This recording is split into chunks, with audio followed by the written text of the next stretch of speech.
तो कहानी की शुरुआत टेरी नाम के एक आदमी से होती है जो गाने सुनते हुए अपनी साइकिल को चलाई जा रहा था। पर तभी अचानक से एक पुलिस की कार आकर उसको ठोक कर गिरा देती है और पुलिस ऑफिसर इवान और स्टीव उसके पास आकर उसको गन पॉइंट पर लेकर उससे पूछने लगते हैं कि पिछले 4 किलोमीटर से जब वो उसको रोकने की कोशिश कर रहे थे तो वो क्यों नहीं रुक रहा था। लेकिन टेरी के हिसाब से तो म्यूजिक की वजह से उसको उनकी आवाज आई ही नहीं थी। लेकिन इवान और स्टीव को उसकी बात पर भरोसा नहीं होता और वो उसको गाड़ी में बिठाकर उसके बैग को विदाउट वारंट चेक करने लगते हैं। तब स्टीव को टेरी के क्रिमिनल रिकॉर्ड को चेक करके पता चलता है कि उसके ऊपर कोई भी चार्जेस नहीं थे। साथ ही वो उसके टैटू को देखकर समझ गया था कि वो मरीन सोल्जर है जिसने इराक वॉर में लड़ाई करी थी। पर उसके बाद भी इवान और स्टीव उसको नहीं छोड़ते और उसके बैग को चेक करने पर उन्हें उसमें $30,000 मिले, जिसके बारे में पूछने पर टेरी उनको बताता है कि असल में वो अपने कजिन मिशेल को कोर्ट रूम में छुड़वाने के लिए जा रहा था और वो पैसे उसकी ही बेल के लिए हैं जो उसने अपनी गाड़ी और अपने हिस्से के एक रेस्टोरेंट के शेयर्स को बेचकर कमाए थे।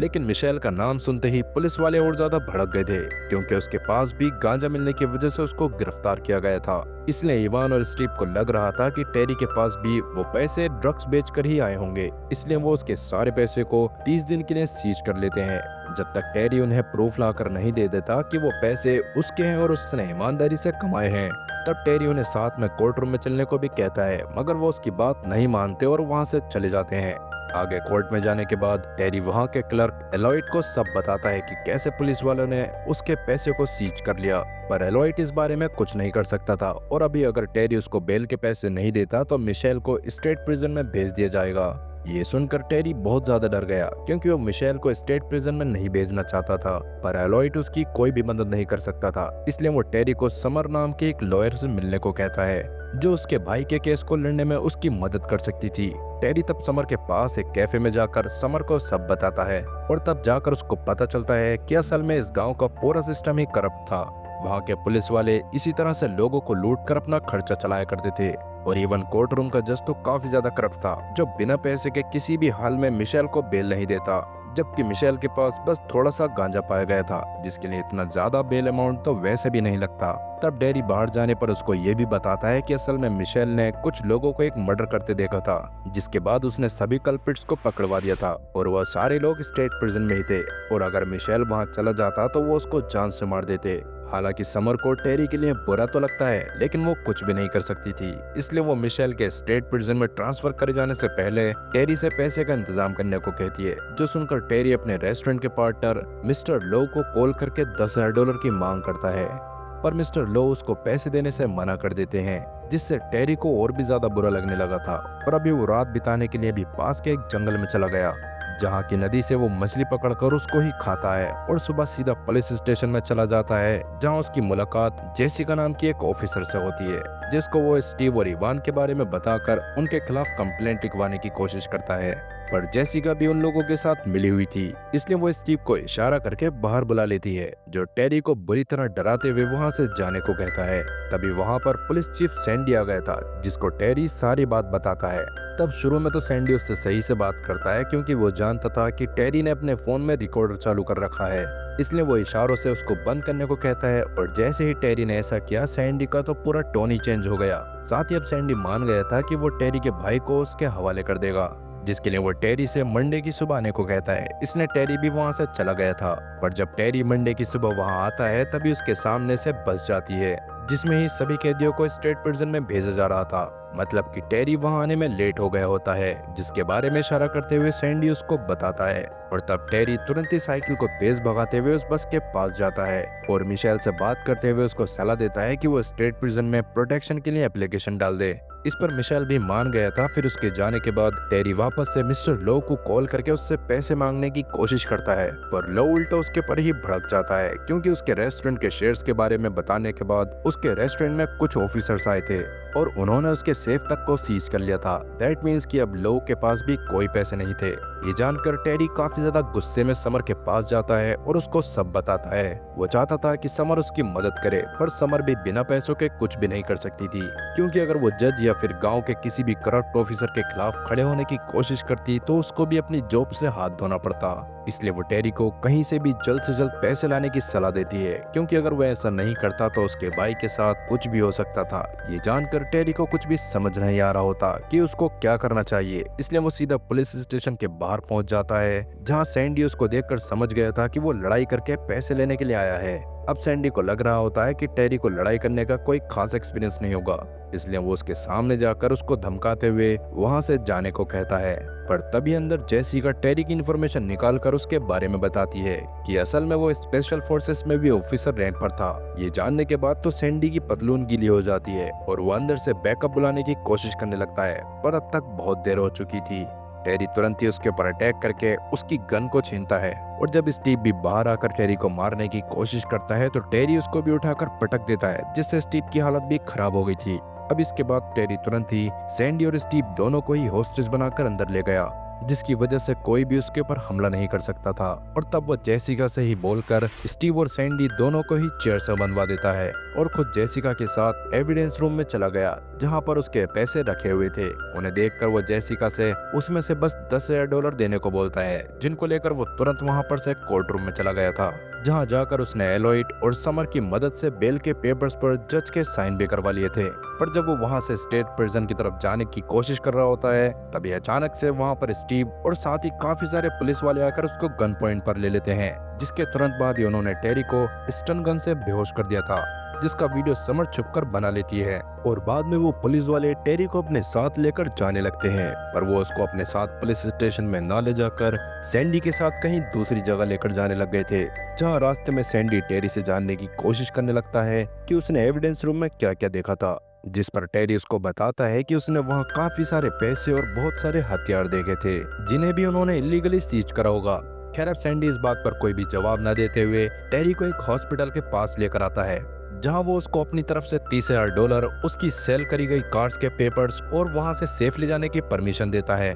जो देखकर टेरी को कुछ भी समझ नहीं आ रहा था। पर तभी सैंडी उसको बताता है कि मिशेल के ऊपर स्टेट प्रिजन में बहुत बुरा हमला हुआ था, जिसकी वजह से उसकी हालत बहुत ज्यादा क्रिटिकल थी। अब ये बात सुनकर टेरी गुस्से में सबका ब्लेम इवान के ऊपर डालने लगता है, क्योंकि उसने ही टेरी के बहुत बार बोलने के बाद भी उसके पैसे सीज कर लिए थे। लेकिन इससे इवान के कानों में जू तक नहीं रेंगती और बस वो खड़ा रहता है। खैर आगे सैंडी टेरी को ऑफर देता है कि या तो ये इस मैटर को पूरी तरह से खत्म करके अपनी आगे की लाइफ को अपने भाई के साथ जी सकता है, या उसको 30 साल की सजा काटनी पड़ेगी। फिलहाल तो टेरी उसके ऑफर को एक्सेप्ट कर लेता है, लेकिन अंदर जाकर जब वो मिशेल की हालत देखता है तो उसको समझ आता है कि असल में मिशेल बस घायल नहीं था, उसकी मृत्यु हो चुकी थी। इस बात से टेरी को बहुत ज्यादा गुस्सा आ गया, पर अभी के लिए सबसे पहले तो वो रिचुअल्स के अकॉर्डिंग अपने भाई का फ्यूनरल करता है, जिस दौरान समर भी उसके पास आ गई थी और उसको भी टेरी और मिशेल के लिए बहुत ज्यादा बुरा लग रहा था। अब वो टेरी के साथ घर की तरफ जाते हुए उसको बताती है कि असल में मिशेल को जिस तरह से जेल हुई थी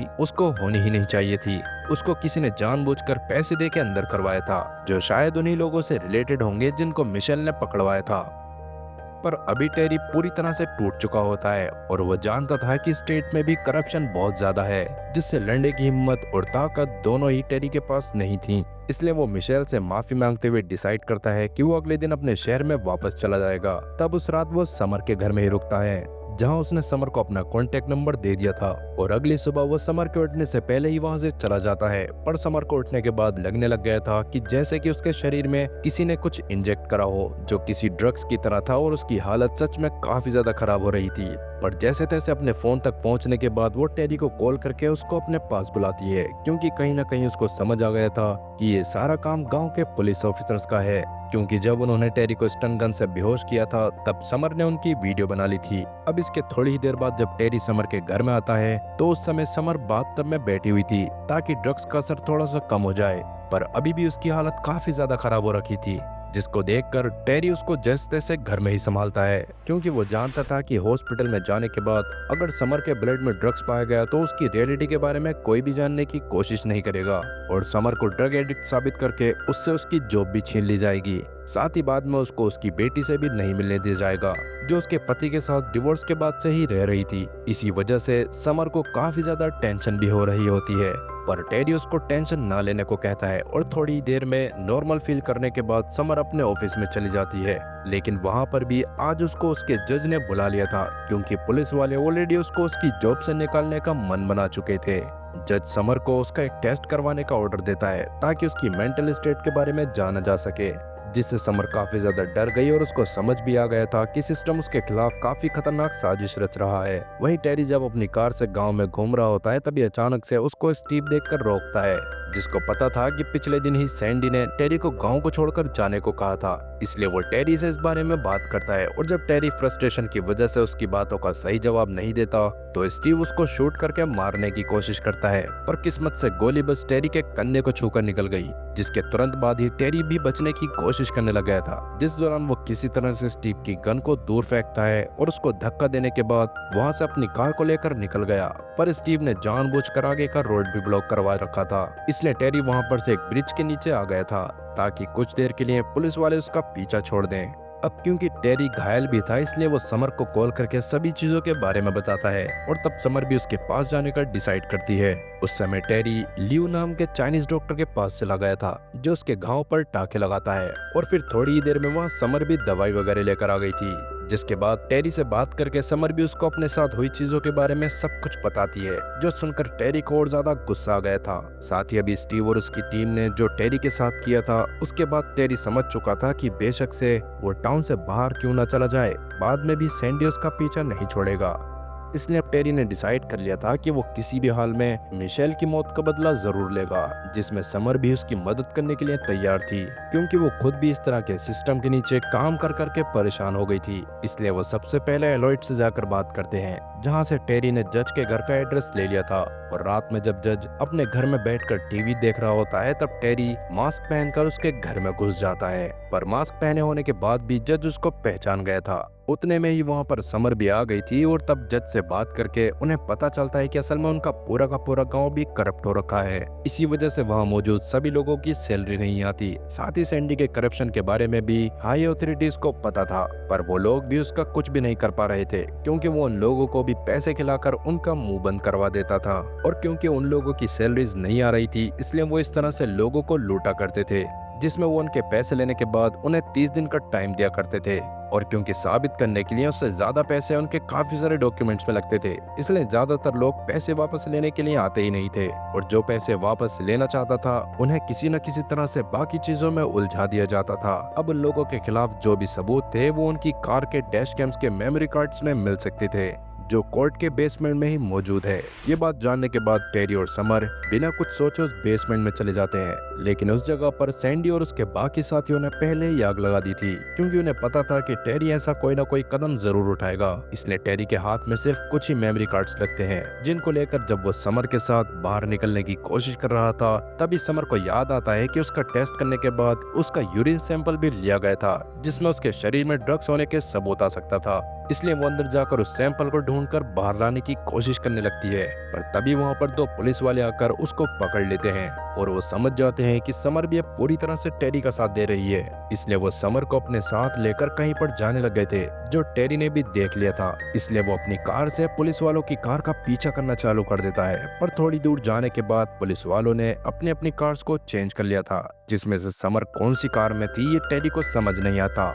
इसलिए वो बाकी कार्स के वहां से जाने के बाद एक कार में अपनी कार को ठोक देता है और उसमें से पुलिस वाले को निकाल कर मारते हुए उससे समर के बारे में पूछने लगा। तब जाकर उसको पता चलता है कि समर को सैंडी अपने साथ ले गया है। ये जानते ही टेरी तुरंत ही रेडियो के जरिए सैंडी को कांटेक्ट करता है और उसको बताता है कि उसके पास उन लोगों के खिलाफ कुछ प्रूफ पड़े हैं जो टेरी और समर ने बचा लिए थे, और अगर अब सैंडी ने समर को कुछ भी करने की कोशिश करी तो टेरी उन्हें वायरल कर देगा। इससे सैंडी डरते हुए अगले दिन टेरी से रिबल ब्रिज के पास आने को कहता है, जहाँ वो उसको समर को दे देता है। इस पर टेरी भी मान गया था, पर अगले दिन सैंडी ने रिबल ब्रिज के पास बहुत सारी पुलिस फोर्स को तैनात कर रखा था ताकि वो टेरी के वहां पर आते ही उसको जान से मार दे। वहीं टेरी को भी इस बारे में अंदाजा होता है, इसलिए वो एक जगह अपनी कार में बैठे बैठे सैंडी से बात करता है, पर उसी समय उसकी कार के पास एक पुलिस ऑफिसर आने लग गया था। पर उस ऑफिसर के टेरी की कार तक पहुंचने से पहले ही टेरी ने कॉल को कट कर दिया। असल में जिस कार के पास ऑफिसर आया होता है उसमें टेरी था ही नहीं। उस कार में उसने उस ऑफिसर को बांध रखा था जो पिछली रात उसे मिला था,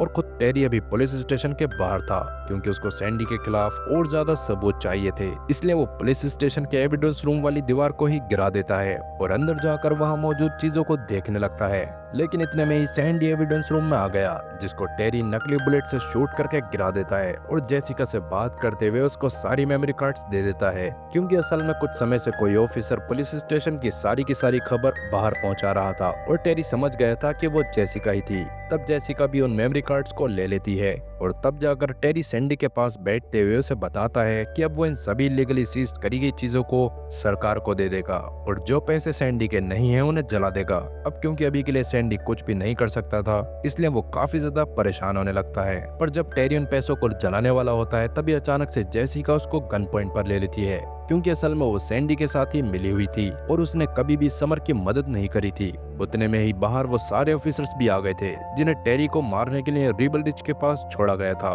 तब जेसिका टेरी को बाहर लेकर आती है, जहां जेसिका ने सबसे पहले वो सारे मेमोरी कार्ड्स स्टीव को दे दिए थे, जो उन्हें तुरंत ही डिस्ट्रॉय कर देता है। साथ ही तब ये बात भी पता चलती है कि स्टीव की कार में उसने समर को रखा हुआ था, जिसको उन्होंने ड्रग्स का ओवरडोज दिया था, जिसकी वजह से कभी भी उसकी डेथ हो सकती थी। इवन स्टीव अभी टेरी को भी जान से मारने वाला होता है, पर तभी इवान खुद बीच में आकर टेरी को बचाने की कोशिश करता है, जिससे अब जाकर टेरी को समझ आ गया था कि असल में इवान खुद ही समर का खबरी था, क्योंकि उसको मिशेल की मौत का काफी ज्यादा बुरा लगा था और वो इनडायरेक्टली टेरी की मदद करके करप्शन को खत्म करना चाहता था। पर तभी वहाँ पर सैंडी ने आकर इवान के पैर में शूट कर दिया था, जिससे थोड़ा सा कैओस होने की वजह से टेरी को वहाँ से भागने का मौका मिल जाता है और वो खुद ही इवान को पकड़कर पास की गाड़ी के पीछे जाकर छुप गया, जहाँ से उसने एक स्मोक ग्रेनेड को बाकी सबकी तरफ फेंक दिया था ताकि कोई आसानी से उसको ढूंढ ना पाए। जिसके बाद वो एक एक करके सभी ऑफिसर्स के ऊपर अटैक करने लगा और वो स्टीव को भी बहुत ज्यादा घायल कर देता है। स्टीव की हालत सच में काफी ज्यादा खराब हो गई थी,